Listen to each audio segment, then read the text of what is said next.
And on this episode of Spill the Tea with LLIB, we have the incredible Kate Hill. So Kate, spill the tea on what the journey as a woman in business has been like for you so far. It's been long. Yeah. Yeah. A long time ago. Long journey. Yeah.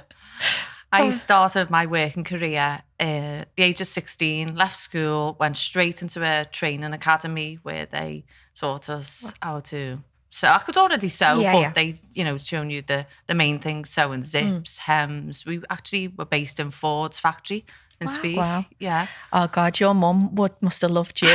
Like they're learning how to put a zip in. Yeah. My mum would have been like, oh, hallelujah. Yeah. But there was always a sewing machine in our house. Like my mum did sew. I mean, Nan was like really creative. She made absolutely everything. Yeah. Everything. My nan the same, but I think that's just like that era, wasn't it? Yeah, definitely.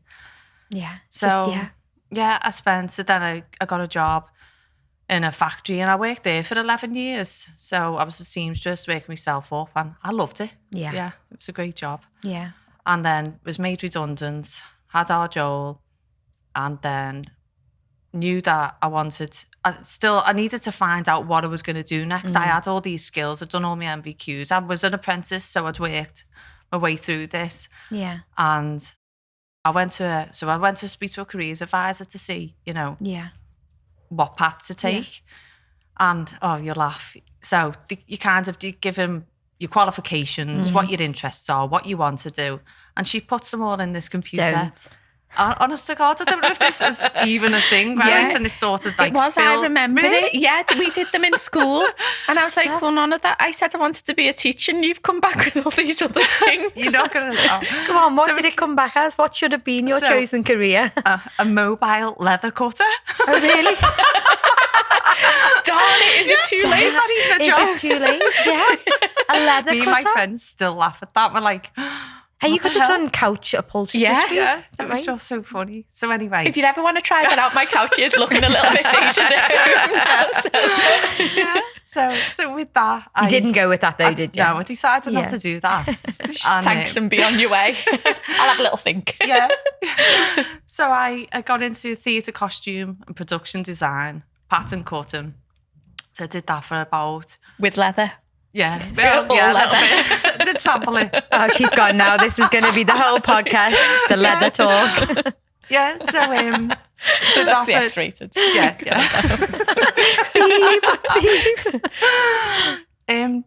Did that for about 3 years. And then from that, I started my first business. So I'd learned all these skills along the way, dressmaking, costume, doing corsets and things like that. So I started Kate Hill Boutique. Oh, wow. And that was dressmaking. So I did bespoke dresses and supplied 2 shops in South Liverpool, just boutiques.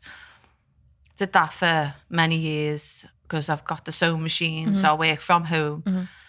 And then it just got harder. You'll ask anyone in the textile industry, it's hard. It is hard, unless you've got like your regular customers. Yeah. But even so, it's not an easy industry to get into.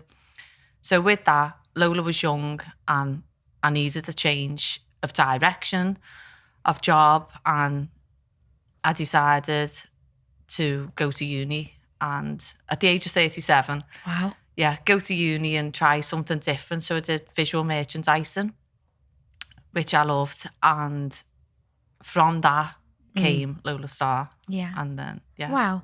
Amazing. What a journey. I didn't know that you had how long we've known each other now. Yeah. I didn't know you had your boutiques. How amazing is that? That was just online. It was only like a landing page, though it wasn't anything. I've learned all that along the way, but it was just a landing page. Yeah. No, that's I think incredible. like the rise of the high street and this sort of cheap fast fashion now has made it really, really difficult for some seamstresses and boutiques. Yeah, to compete with it. Because you can go to Pretty Little Thing and order something really cheap and get it the next day. Whereas a seamstress will bespoke make to you or even if so. But with a seamstress that the arms are going to be the same length. Realistically. Yeah, definitely. But you're absolutely spot on. So can you share a pivotal moment or a challenge that you faced in your career that ultimately led to a valuable lesson or some insights to your business journey? For quite a few, probably. Yeah. But I'm going to go with the most recent one. And those who know Lola Starr, I started off with one dress design. And, you know, that was my baby. And that started the business off. That was what I designed in university and launched the business with. But rolling forward, you know, 3 or 4 years, and I've also launched activewear, which was 2 years ago. It was getting too confusing. It was confusing me, so it must have been confusing other people. Yeah. It was just, you know, are you doing children's wear or your activewear? And then you could go onto the website and, you know, you might be looking for a dress and then a woman pops up with a sports bra on. It was just, it was just not clear anymore. So I think making the decision to drop the children's dresses as being a pivotal moment, because it's something I've been pondering on for probably 12 months. Yeah. And I've only recently done it, put it in process the last 6 months.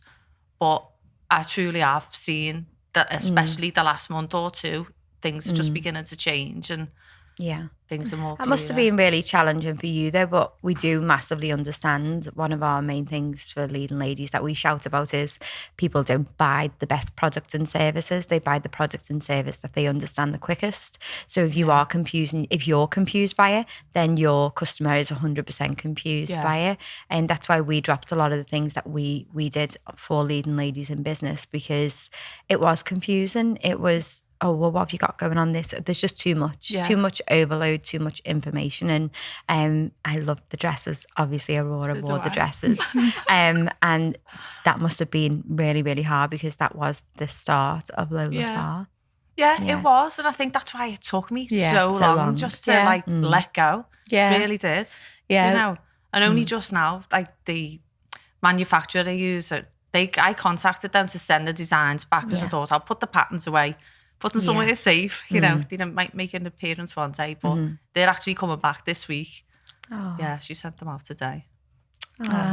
End of an era, but the start of a new chapter as well. Yeah. And I think sometimes, you need to free up that space, don't you, for new opportunities to come in. And it's not, I think it's really brave to see it not as a failure or as a you know, something that. But I think that's what it did feel like at first, and that's why I wasn't addressing it. When we've got our own businesses, they've started from a real passion, haven't they? And there's part of you that's tied up in that business and in that design and in that clothing. There's a whole story and memory, you know, of being in uni and launching and all the hopes and dreams for that you have to also dispassionately kind of say, it wasn't a failure. I learned so much from that, and it's just going to propel us to this next stage of our business, which actually is activewear. And when you look at what the majority of people are going around in at the moment, and this is a rare occasion that I would not be in activewear because I love it. It's just so comfy.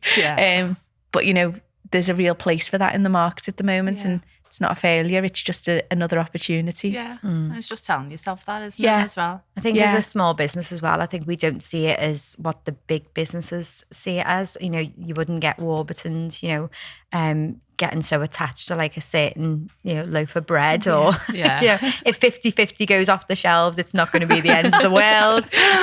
But, you know, it is a big decision that they have to make, but they know it's business strategy. And I think, again, what Carl's just said, you know, when we start our businesses, it's very emotive, and you've started it, and it's been very based around Lola as well with the dresses. Like she was your model, you know, your inspiration, and it's, that must have been really, really tough. Yeah. So what advice do you have for others going through similar situations then, who have had to make that change, or who are just facing a challenge in their business? Like what was your turning point that you went, right, okay, now's the time. I'm going to do it right now. Yeah, I think if something isn't working, you've just got to change it. Drop, if it's a product or if it's a service, if it's not working, there's no harm in changing. We've got to change to evolve, haven't we? Yeah. And I've learned that now, because I just kept holding on. But I think change, and change is good. Yeah. And it doesn't always have to mean, like what Carl said, it's going wrong or it's something bad. And it doesn't mean that it has to not just work for your customer. If something doesn't work for you, but it's still paying you and it's still but you don't feel right, then definitely 100% change is needed to move forward. So it's not just looking at what your customer needs and wants, it's your values as well. Yeah. I love that. So building a successful business often involves taking calculated risks. We've heard about some of yours going forward, but can you share a specific risk that you took that's paid off and how you approached that? I think I would have said just dropping the children's wear. I think that was a risk because that was what the brand was built on. You know, that was the main thing about the brand. And again, I've still got all it's lolastarr.co.uk, but the Facebook, it was Lola Starr children's wear, and it gets messy. Yeah. You know, just gets confusing and all. Yeah. What support did you have then from family and friends when you made that decision then, that change? I think especially Alan, I mean, he's always known, he just goes, you just got to do it in your own time. Yeah. You know? Yeah, you've got to come around to those decisions yourself, haven't you? Yeah.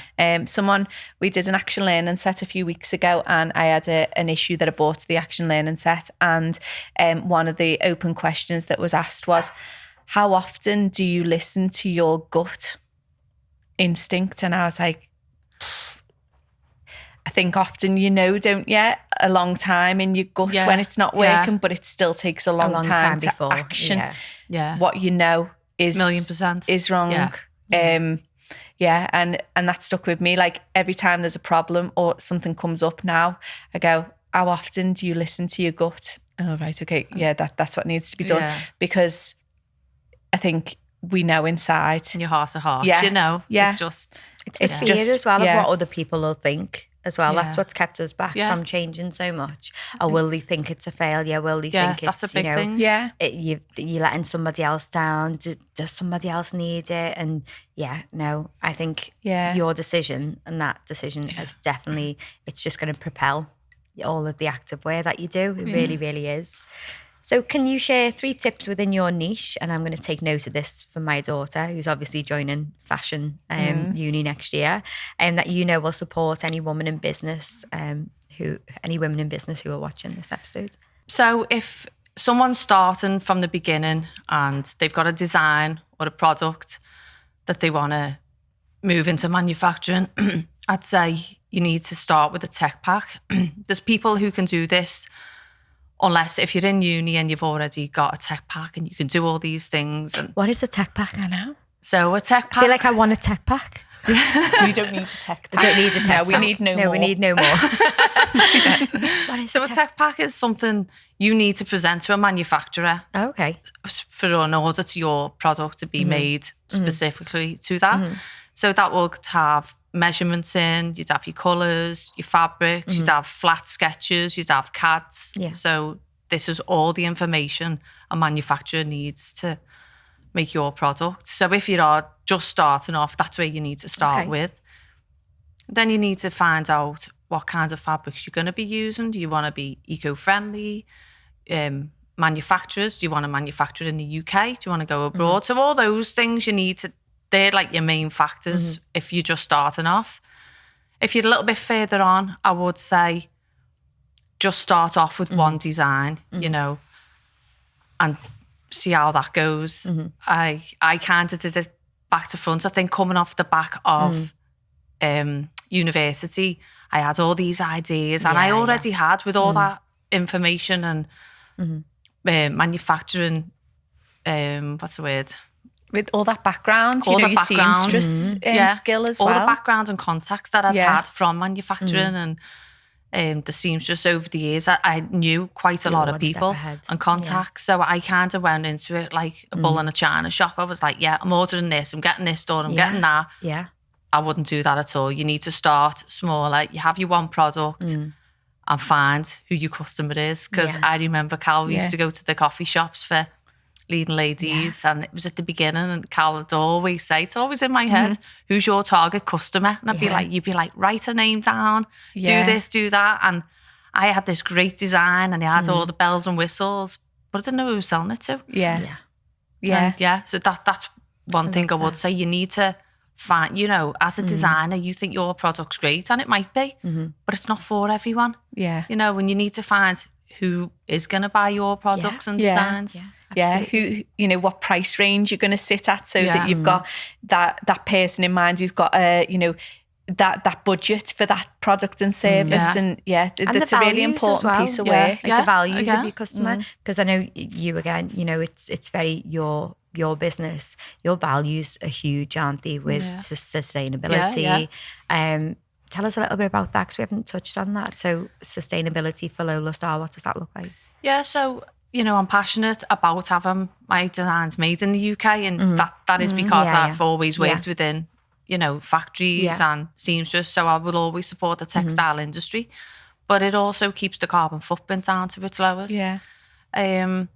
Fabrics I use, back in the day, I wasn't using recycled materials, and we know the effects that fashion and materials has on the planet, and I've educated myself over the years, and I just don't want to add to the problem anymore. So if I can use recycled materials, use up what's already on the planet, then... That makes so much sense. Yeah. We could do more of that, like 100%.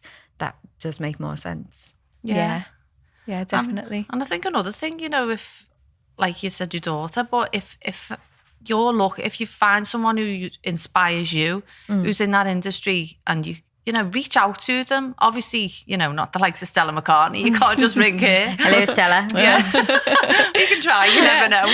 Do you fancy a cup of tea made the right way?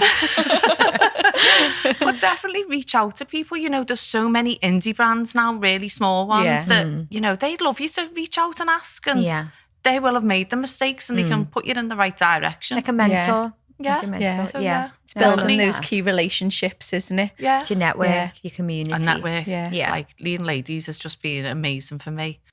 Really has.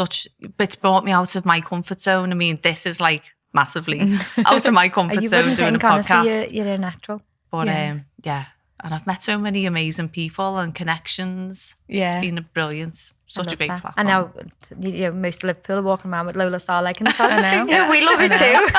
I love that. Yeah. But what we don't love is not making the perfect cup of tea the right way. Yeah, so, that puts me right out of my comfort zone. It really does, doesn't it? Yeah. But really do you know, if you did spill a cup of tea on a pair of Lola Starr leggings, which I have spilled tea on them, it rolls off. Yeah. Just rolls off. It does. In the middle of Delamere.